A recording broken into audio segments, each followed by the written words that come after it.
We're going to begin at the CPOGS website. We're going to scroll down and then we are going to click on the bid by hand. Now here in the left navigation, we're going to click on job aids. We're going to scroll down here to the job aid table and we're going to select small purchase and filter the table. Here you'll see our small purchase 2,000 to 20,000 inclusive, version 25.1. It is imperative that you utilize this most recent version of the job aid. So please don't save this job aid or print it out, as you may end up utilizing an out-of-date job aid and miss critical pieces of the process. You'll always want to double check that you are utilizing the most up-to-date version. I'm going to go ahead and click on that now. It's going to download and I'm going to open that up. Now I'm going to select my BidBuy homepage tab here, and I'm already logged in, so I'm going to go ahead now and bring up this job aid and see that this job aid is intended to be used for procurements that are 2,000 to 20,000 inclusive and by agencies that have an approved and effective agency small purchase designation per CPO Notice 2024.10. The Training Tuesday titled 2024.02.27 CPO Notice 2024.10 provides additional guidance on the procedures that must be utilized. Now, please note that if you have an unsuccessful procurement and a small business set-aside waiver is obtained in order to solicit to all small and large businesses, you can find the instructions for resoliciting on the last page of this job aid. And you'll see the stages here are requisition to purchase order. All right, so we're going to begin here at the tab, the BidBuy home screen. We're going to click the plus sign to the right of the BidBuy logo and then click on requisition. So here's that plus sign and here is requisition. All right, let's bring our job aid back up. Now we'll see that our next directive is to go to the general tab, enter a short description. This should uniquely identify the procurement as this is a searchable field. And then we'll select our requisition type as open market and we'll select the correct type code and save and continue. All right, so let's enter that short description. We are going to enter in grade 9 chemistry textbooks. All right, our requisition type is open market and our type code is commodities. All right, now you'll see that our next step is just to click save and continue. Now your agency may have procedures that are different than this and they may require that you fill out more of these fields, but we are just going by what the job aid states that we need to do, as we're not getting into agency specific procedures. So there's save and continue. It's important to note that for any of our work to be registered within the BidBuy system, we need to make sure to click save and continue on each tab as we're working through this process. All right, so let's open that job aid and now we will go to the items tab where we will select add open market item. We're just going to keep it as normal for the item type and we'll enter in a description. All right, so here's that items tab. Let's click here on add open market item. And we will here enter in our description. We're going to make this description a little more robust than our short description so that our vendors know what it is that we are looking for. So we're going to enter in grade 9 student edition chemistry textbooks. And we need to enter in our quantity, which is 150, and our estimated unit cost is around $80. And then our unit of measure is each. You'll see here a pretty extensive list of the units of measure available. In the job aids section of our website, you will find Appendix A, which does have the glossary for the units of measure if you need to dive into that. All right, so let's open up our job aid here. And as you'll see, we've gone through the description, the quantity, the cost, the unit of measure, and now we need to look up the NIGP code, the class and item. As you are working, you may utilize many of the same NIGP codes, but if you ever are interested or need to look up an NIGP code, then we can click on this magnifying glass. So we're going to do that right now. And we're going to go ahead, I'm going to expand this a little bit here, and we will just search by keyword. We'll search in textbook. All right. And then we'll scroll through this list. And here we'll see, okay, there's 2 pages. So we've got textbooks 6th through 8th grade. So it's probably going to be here on the next page. All right, and we'll scroll here. And here we are, textbooks 9th through 12th grade. I'm going to go ahead and just write down this NIGP code on a little post-it note here, because I'm going to need that later. That's just a little tip that I like to do. You don't have to do that, but it is helpful. All right, so then we'll say save and exit. All right, that's going to register. And then let's just look through here and see if we had any additional NIGP codes, we would enter those codes if we needed to. In this case, we just have this one. And if you were adding another line item, you would need to say save and add new and add another line item. But right now we're just need this one line item. So we are good to go here. But this is here I can show you, here's where those additional NIGP codes can be entered in, and you would just separate those by a comma if you had several. All right, so we will click Save and Exit. And now we'll see here on our Items tab, we have this item. And if we needed to make any changes to this, it is a hyperlink, this item number, so you can click on that link and it would open up the item so that you could make any edits. All right, in this case, we are good to go. So we are just going to click on Save and Continue. So now we need to go ahead and move on to our next step.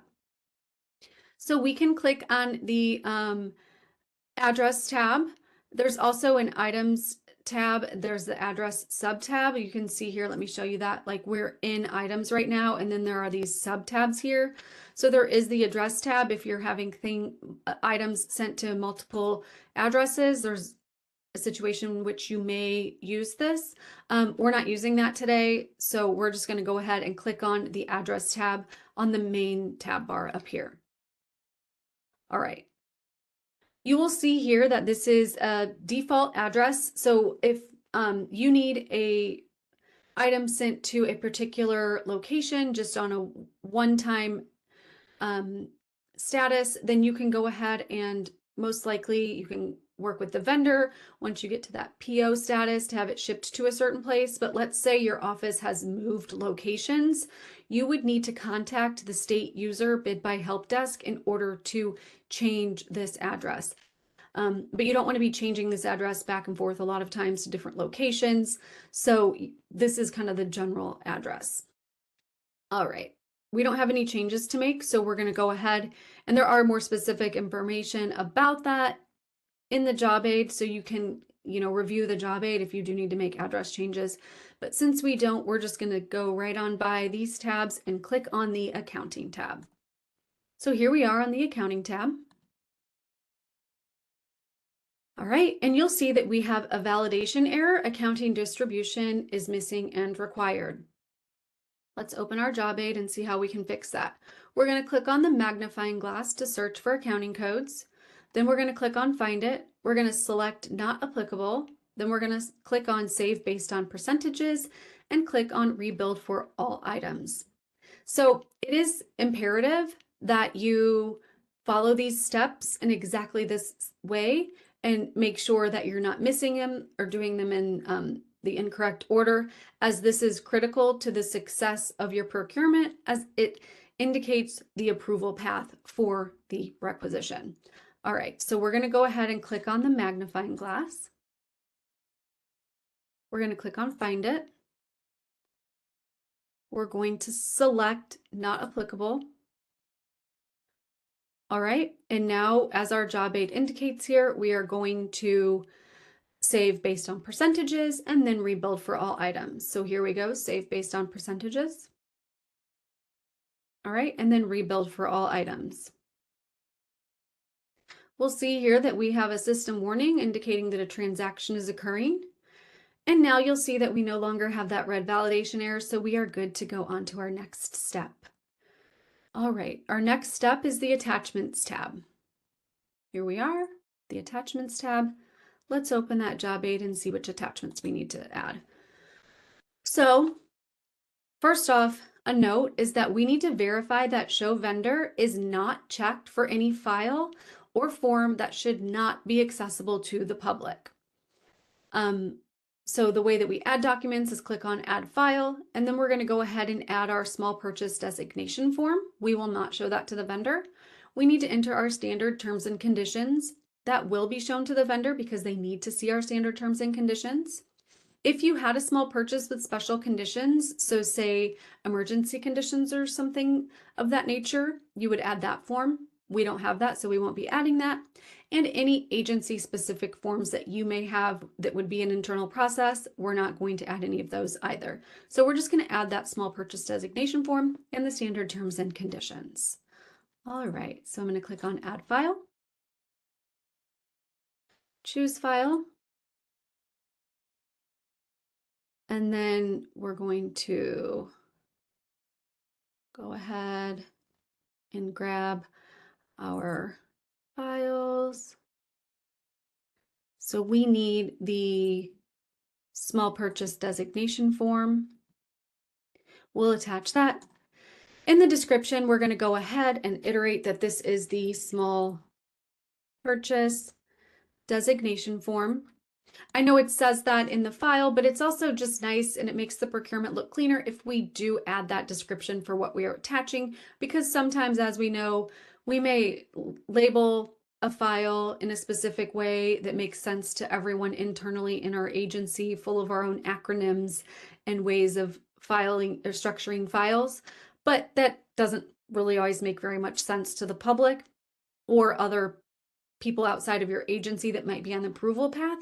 So it's just a best practice to add a nice and tidy description for the files that you're adding. So I'm going to go ahead now and click on Save and Add New, because I also need to grab those standard terms and conditions. All right. And then we will do the standard terms and conditions. And again, I will label those as such. And in this case, I will say save and exit, as this is the final file that I'm adding. At this point, this is where we can see that option for whether or not we want to show to vendor. In this case, we want to uncheck that small purchase designation form, as it's an internal document. We don't need the vendor to see that, but leave the terms and conditions viewable to the vendor and all of the public. So since we just unchecked that, we must select Save and Continue in order for that change to be completed. All right, so that was successfully completed. Now let's open our job aid and see what our next step is. We could click on the Notes tab. Those are as needed. Here's that tab right here. It's important to note that these notes are a part of the procurement file, are FOIAble, so they need to be professional in nature and specifically about the procurement, not just a note to a colleague or in some kind of internal note or a note to self. It would need to be something like, you may put a note that this is a small purchase with emergency conditions or something along those lines. You don't necessarily have to put that note there, but if you have a note that is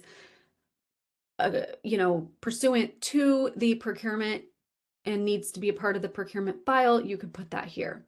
We don't have anything, so we're going to go ahead and just click on vendors, and we're going to look up and add vendors. So we're going to go back and click on vendors now. And as the job aid said, we're going to scroll over here into the middle and click on look up and add vendors. Okay, so the most important first step in this is that if you have like Google Chrome or some other browser that stores your usernames and passwords, which can be very handy. You'll need to clear that out because right now it's looking for my email as a vendor name, and well, my email is not a vendor name, so I got to clear that out or I will get no results. So now that that's clear, I'm going to go ahead and open up the job aid here, and then we're going to follow along and entering the information that we need. So we will need to select our NIGP code. Then we will need to select small business set aside. We'll select yes, as this is a purchase between $2,000 and $20,000, and will need to be first put out to small businesses. And then we'll need to click on find it. Okay, so let's go ahead and select the NIGP code. This is where the handy dandy post-it note that I showed you guys is coming into play. So I can go ahead and scroll here to, whoop, I went right past it, 715, and then 87. Again, if you forget to create a post-it note, or you forget the code, you can always go back to the items tab and just see what it was there. All right, now let's scroll down to the small business set aside, and that's going to be yes. And then we will click on find it. You need to make sure to click on find it here and not find vendors for all commodity code on the rec, because that will find vendors that are not just registered in the small business set aside program. That's going to look for all vendors. So make sure to click on this find it. And it does indicate that in the job aid. So just click on the find it. Okay, whoops. Gotta get back to the screen here and select find it. And now we'll see the vendors that are available for us to solicit to. We're going to click on select, and then we will click on save and exit. All right, so you'll see that we selected the vendors. Note that if there's more than one page of vendors, you will need to select vendors on each page. So you'll select all vendors, save and add new page, and continue on. Also of note is if this is a sole source or emergency conditions procurement, only select the one vendor and not all vendors registered for the NIGP code.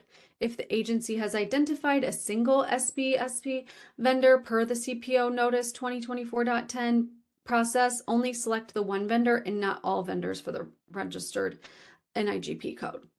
All right, so now that we've done that, we need to go ahead and click on Publish Informal Bid on Web, select Bidder Participation, Restricted Informal Bid. Only selected vendors can view and respond because we do only want those small business set-aside program vendors to respond. And then for the bid ending date, you'll typically want to allow for 3 to 5 days, taking into account holidays.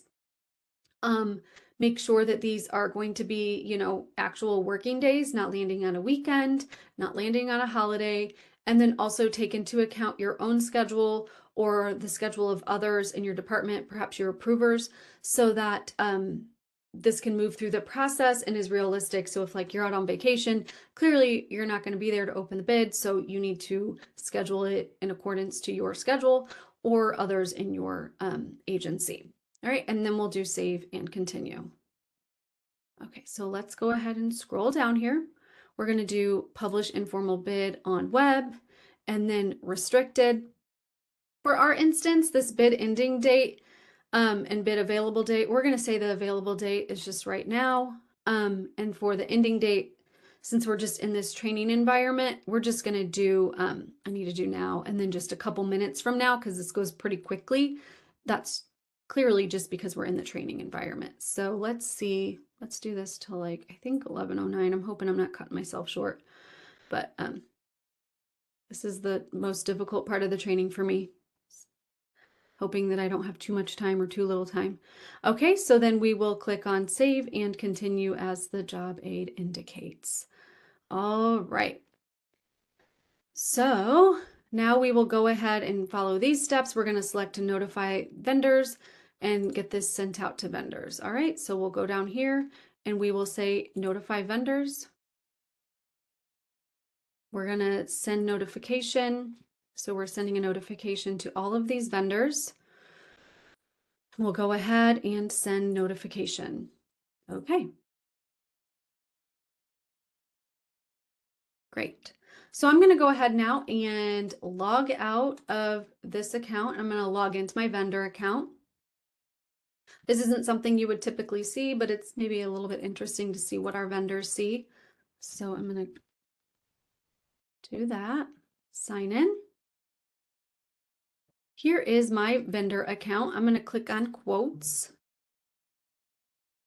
And then here I'm going to see, oh, the CPOGS office is looking for grade 9 chemistry textbooks. Well, aren't they in luck? I have some.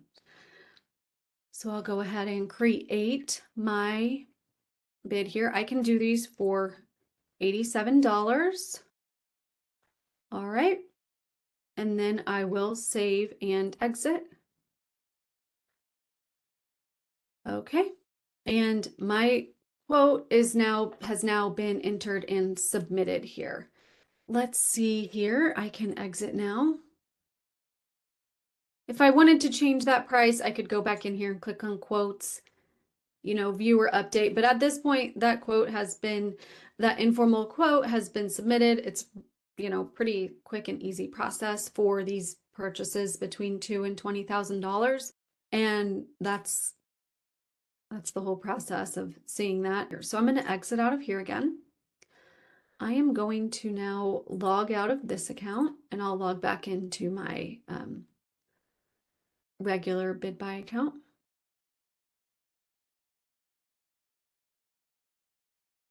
Okay. Oh, click sign in again. And here we'll see that requisition that I was working on. We'll see that it's in progress. So I'm going to go ahead and click on it. The bid opening time hasn't occurred yet, so we do need to wait about a minute. It's good to have a little extra time and not enough time. So once that bid time does occur, which the bid opening time does occur, which is at 11:10, I'll click on the vendors tab and then I will follow these steps.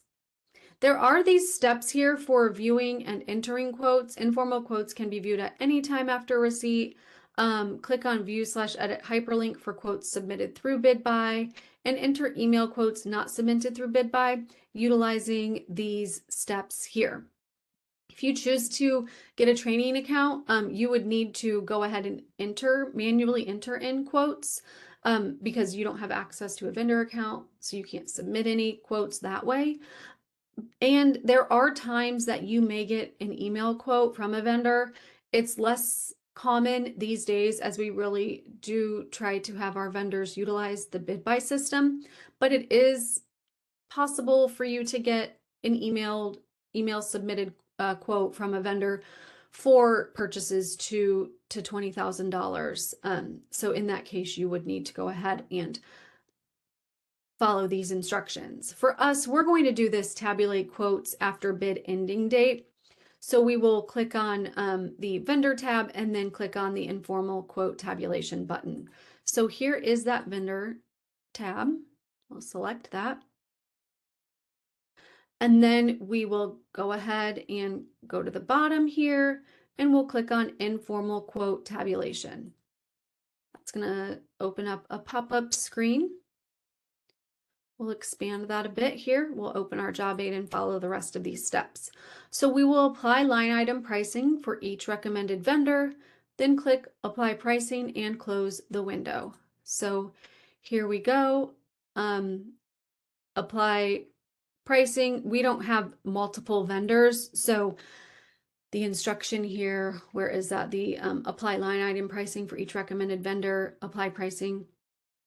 Select this apply pricing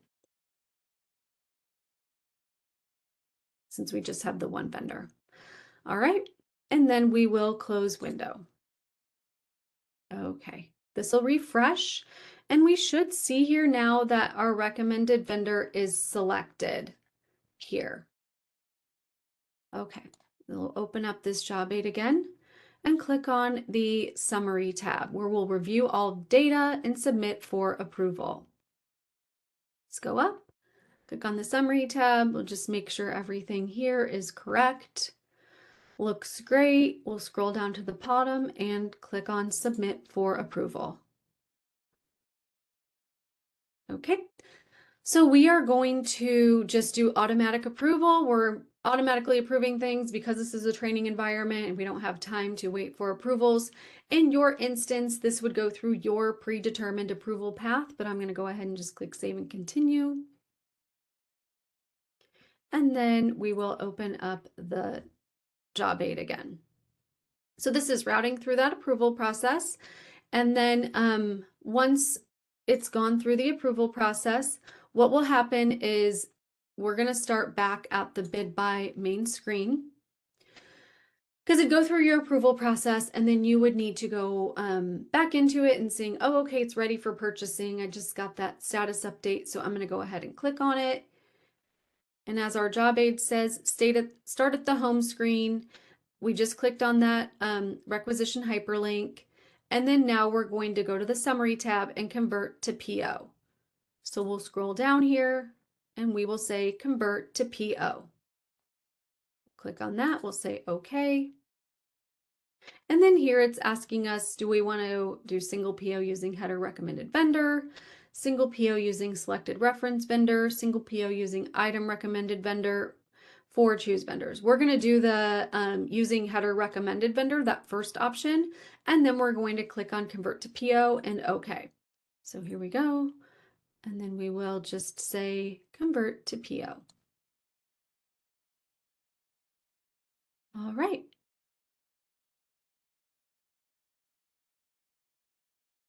Okay.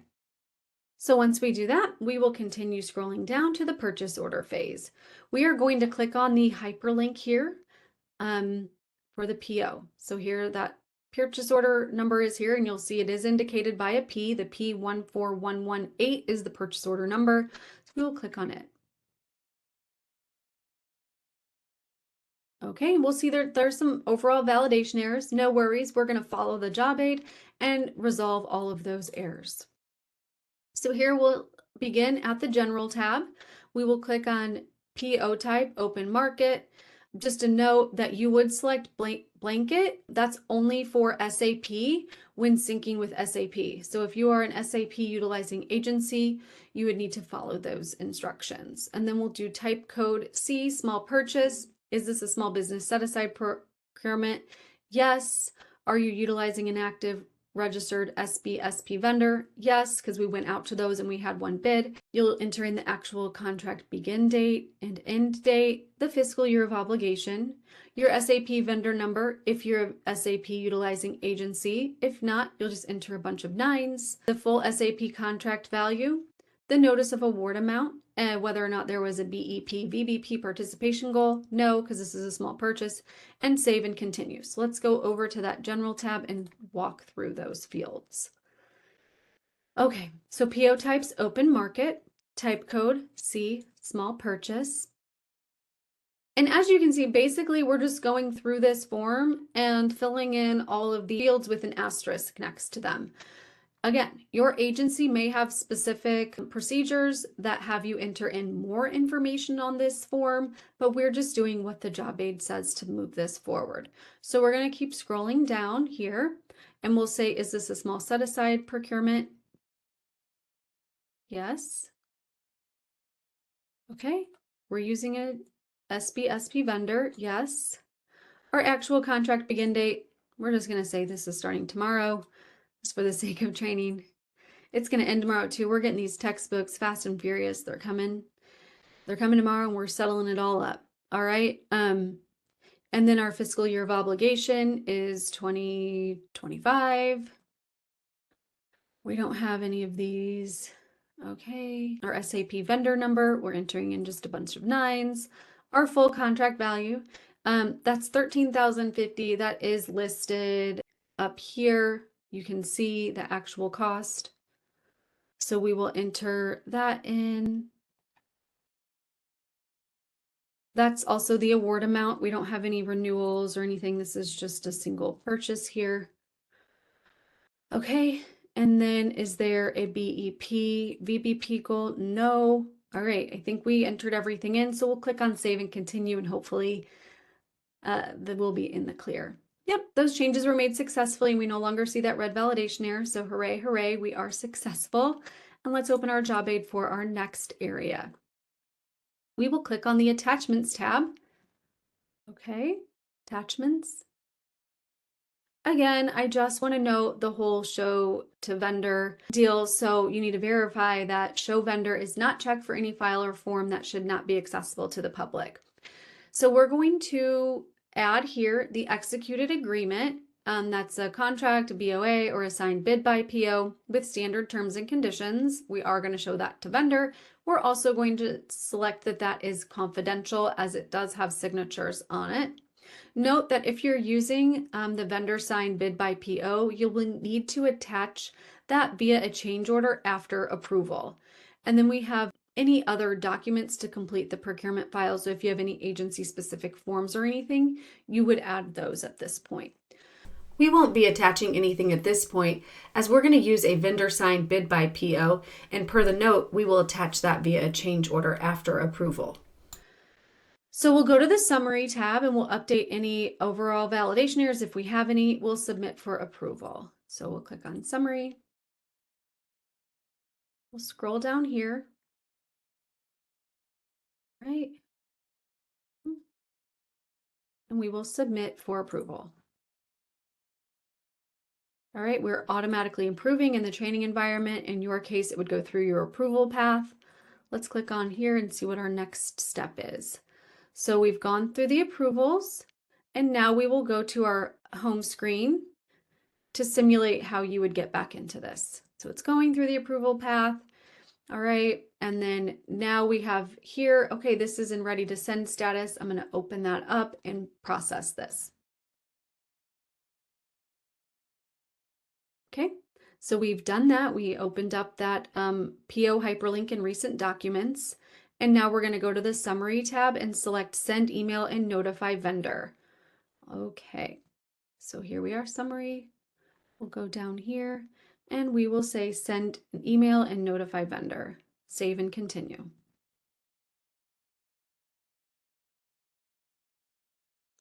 All right, a transaction is occurring. All right, that transaction went through. So let's check out our job aid. So since we were using or are using a signed bid by PO, we need to create a change order to attach and complete the procurement file because we need those signatures from the vendor and then from our agency to be in that order. So we need to make sure that we're attaching that finalized, fully signed bid by PO to the procurement file. So we're going to go ahead and click on the change order tab and create change order. So here we are. Here's that change order tab. Now we're going to create change order.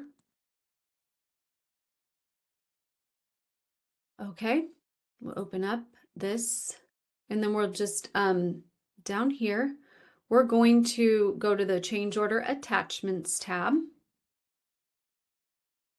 Okay, so we're going to click here on the attachments tab. All right, and then we will add a file. And we are going to go ahead and do, let's see. We're going to call this the fully executed. I'm just going to add that one here. But I'm going to label this one fully signed bid by PO. And we will click on save and exit. And we need to show yes, select yes to show to vendor and yes to confidential. Here's that fully signed bid by PO. We're going to show to vendor and we are going to mark it as confidential. We'll click save and continue. And now we will go to the Summary tab and comment for whole change order. We're just going to enter in a comment that says fully signed bid by PO attached and then submit for approval.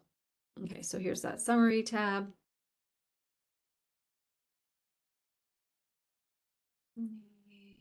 Signed and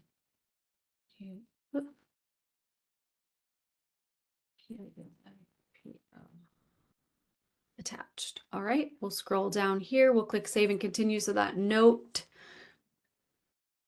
All right, so that note is now saved, and then we will click on, as our job aid states, submit for approval. So here's that submit for approval. This will head through your approval path. Right now, we're doing this automatically for the sake of time in the training environment. And now scroll down here and click apply change order. So we'll click apply. And now that transaction is occurring. And we are good to go. Go back to our job aid, and that's all we need to do. We are good to go. Our procurement is in good shape. The file is complete. And just so that you know, if you did have an unsuccessful procurement and a small business set aside, waiver is obtained in order to solicit both small and large businesses, you can continue scrolling and then you'll see the instructions for that here. We're not going to go through that process today, but those instructions are there, and the whole process is really similar to what we just did. You just need to clone the requisition to sort of recreate it and then resolicit.